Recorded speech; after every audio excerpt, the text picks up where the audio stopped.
Welcome friends, আপনাদের সকলকে education help পয়েন্টের পক্ষ থেকে ওয়েলকাম।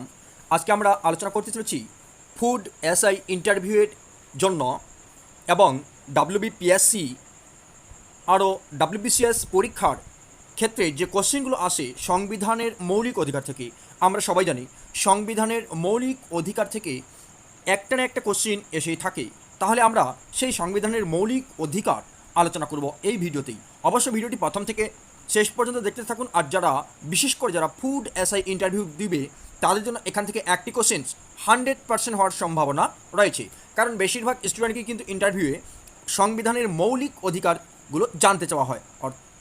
তো আমরা অবশ্য ফান্ডামেন্টাল রাইট জানতে চাওয়া হয়, সেটা আমরা আলোচনা করব, অন স্ক্রিন আলোচনা করব। ভিডিওটি প্রথম থেকে শেষ পর্যন্ত দেখতে থাকুন।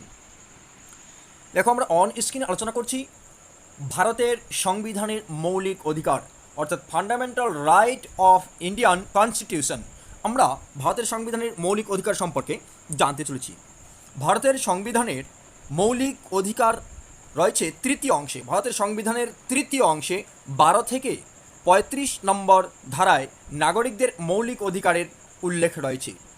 মনে রাখবে অবশ্য 12 থেকে 35 নম্বর ধারায় নাগরিকদের মৌলিক অধিকারের কথা উল্লেখ রয়েছে।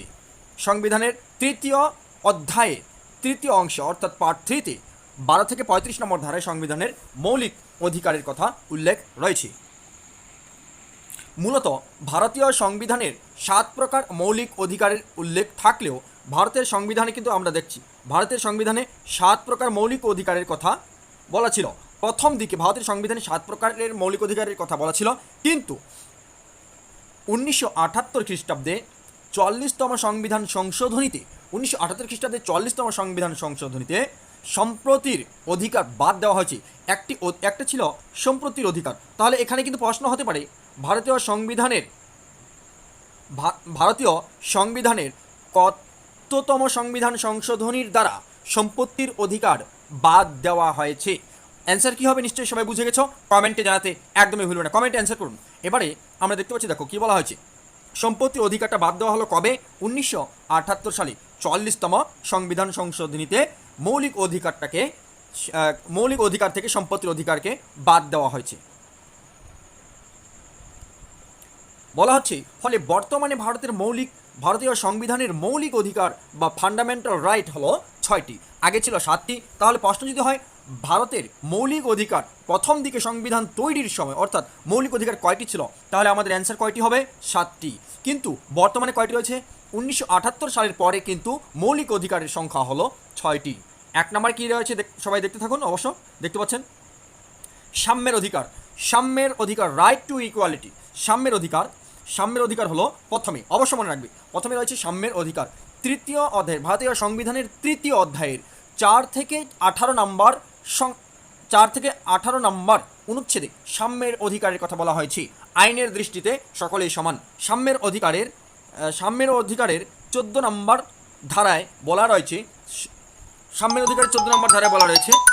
সকলেই কিন্তু আইনের দৃষ্টিতে সমান।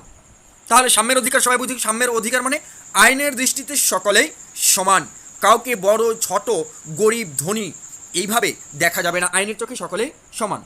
খুব সহজে মনে রাখবে। তারপরে আমরা দ্বিতীয় যে অধিকার রয়েছে সেটা হলো, দেখো, স্বাধীনতার অধিকার রাইট টু ফ্রিডম। স্বাধীনতার অধিকার রয়েছে রাইট টু ফ্রিডম। ভারতের সংবিধানের 19 থেকে 22 নম্বর অনুচ্ছেদে স্বাধীনতার অধিকারের কথা বলা রয়েছে। আমরা সবাই বুঝে যাচ্ছি হয়তো স্বাধীনতার অধিকারটা কী। রাইট টু ফ্রিডম, স্বাধীনভাবে আমরা চলাফেরা থেকে শুরু করে অনেক কিছু করতে পারি। স্বাধীনতার অধিকারটাকে 6টি ভাগে ভাগ করা হয়েছে। 6টি স্বাধীনতার অধিকার হলো 6টি। আমরা দেখে নিব সেই 6টি। তো স্বাধীনতার অধিকার কত থেকে কত নম্বর ধারায় রয়েছে? 19 থেকে 22 নম্বর ধারায় রয়েছে স্বাধীনতার অধিকার। কী কী রয়েছে স্বাধীনতার অধিকারে দেখে নিব আমরা। বাক ও মতামত প্রকাশের স্বাধীনতা। 2 নম্বরে হলো শান্তিপূর্ণভাবে নিরস্ত্রভাবে জমায়েতের স্বাধীনতা। তারপরে তৃতীয়ত হলো ইউনিয়ন সমিতি গঠনের স্বাধীনতা, দেশের সর্বত্র চলাফেরার স্বাধীনতা, দেশের সর্বত্র বসবাসের স্বাধীনতা, বৃত্তি বা পেশা বা ব্যবসায়ের স্বাধীনতা রয়েছে। স্বাধীনতার অধিকার অর্থাৎ রাইট টু ফ্রিডমে এটা রয়েছে 19 থেকে 22 নম্বর অনুচ্ছেদে, সংবিধানের 19 থেকে 22 নম্বর অনুচ্ছেদে। তারপরে আমরা তৃতীয়ত মৌলিক অধিকার তৃতীয় যেটা রয়েছে সেটা দেখে নিব। শোষণের বিরুদ্ধে অধিকার, শোষণের বিরুদ্ধে অধিকার, রাইট অ্যাগেন্স্ট এক্সপ্লোশনস। ভারতের সংবিধানের 23 থেকে 24 নম্বর অনুচ্ছেদে শোষণের বিরুদ্ধে অধিকারের কথা বলা হয়েছে। এখানে রয়েছে বিনা বেতনে কাউকে কারো কাছে কাজ করে নেওয়া, মানুষ ক্রয় বিক্রয় করা, এটা সংবিধানের 23 নম্বর ধারায় রয়েছে। যদি প্রশ্ন হয় সংবিধানের কত নম্বর ধারা অনুসারে বিনা বেতনে কাউকে কাজ করানো যাবে না, কাউকে কোনো মানুষ কখনো ক্রয় বিক্রয় করা যাবে না, সংবিধানের কত নম্বর ধারায় এই কথাগুলো বলা রয়েছে, তাহলে অবশ্যই বলতে হবে সংবিধানের 23 নম্বর ধারায় 23 নম্বর ধারায় বলা রয়েছে, সংবিধানের 23 নম্বর ধারায় রয়েছে। এবারে আমরা দেখি 14 বছরের কম বয়সী শিশুদের কলকারখানায় কাজ করানো যাবে না। 14 বছরের কম বয়সী শিশুদের কোনো কলকারখানায় কাজ করানো যাবে না, এটা সংবিধানের কত নম্বর ধারায় রয়েছে? এই প্রশ্নটা হলে অবশ্য খুব সহজেই এই প্রশ্নের উত্তর দিতে পারবে। সংবিধানের 24 নম্বর ধারায় বা 24 নম্বর অনুচ্ছেদে বলা হয়েছে। 4 নম্বরে আমরা দেখে নিব ধর্মীয় স্বাধীনতার অধিকার, right two freedom of religion. এটা কত নম্বর ধারায় বলা হয়েছে?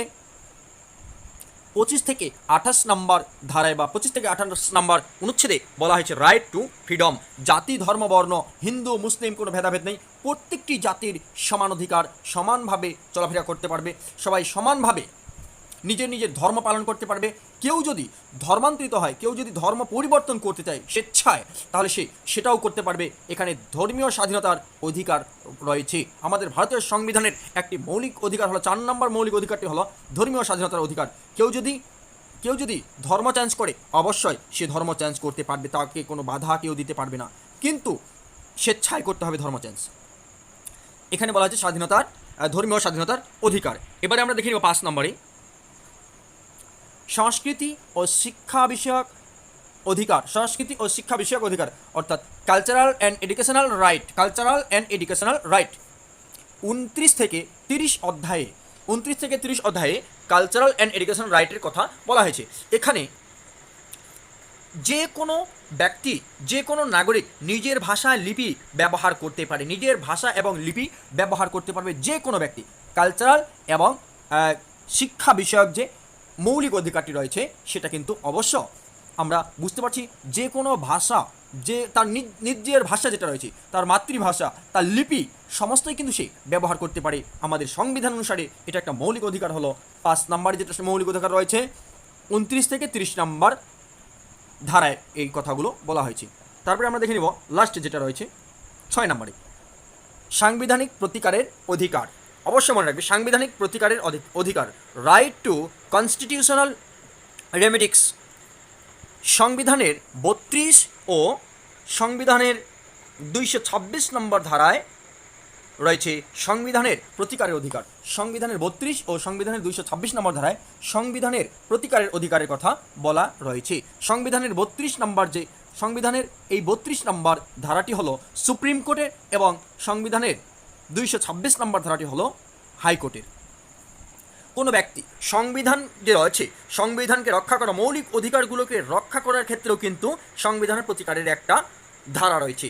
এই ধারা অনুসারে কিন্তু কেউ কারো মৌলিক অধিকার ক্ষুণ্ণ হলে তারা কিন্তু সুপ্রিম কোর্টে সংবিধানের 32 নম্বর ধারা অনুসারে সুপ্রিম কোর্ট যেতে পারে এবং সংবিধানের 226 নম্বর ধারা অনুসারে হাইকোর্টেরও দ্বারস্থ হতে পারে। তাহলে বন্ধুরা, এখানে কয়েকটি এমসিকিউ প্রশ্ন দিচ্ছি, অবশ্য মনে রাখবে। যদি প্রশ্ন হয় ভারতীয় সংবিধানের মৌলিক অধিকার কয়টি, বর্তমানে ভারতীয় সংবিধানের মৌলিক অধিকার কয়টি, এটা একটা প্রশ্ন থাকলো, অবশ্য খুব সহজে উত্তর দিতে পারবে 6টি। যদি বলা হয় ভারতীয় সংবিধান কবে পরিবর্তিত করা হয়েছিল, অর্থাৎ চেঞ্জ করা হয়েছিল, মৌলিক অধিকার 7টি থেকে 6টি করা হয়েছিল কবে এবং কততম সংবিধান সংশোধনী ছিল, তাহলে অবশ্যই অ্যান্সারটা কমেন্টে লিখুন।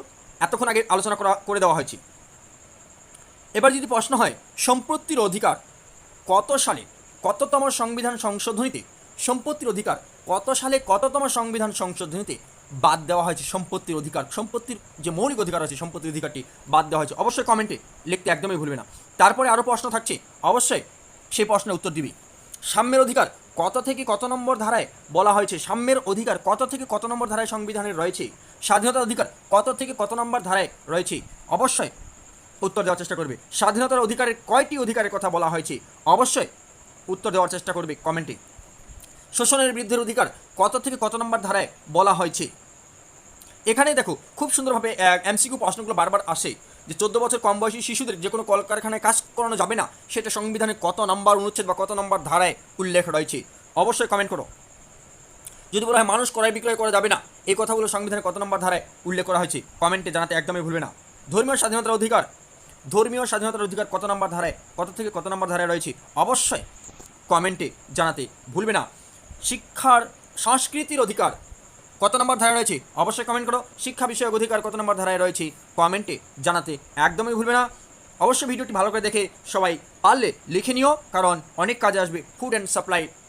ফুড অ্যান্ড সাপ্লাইয়ের যারা ইন্টারভিউ দিবে, যারা পার্সোনালিটি টেস্ট দিবে, তাদের জন্য অত্যন্ত গুরুত্বপূর্ণ এই ভিডিওটি এখানে শেষ করছি।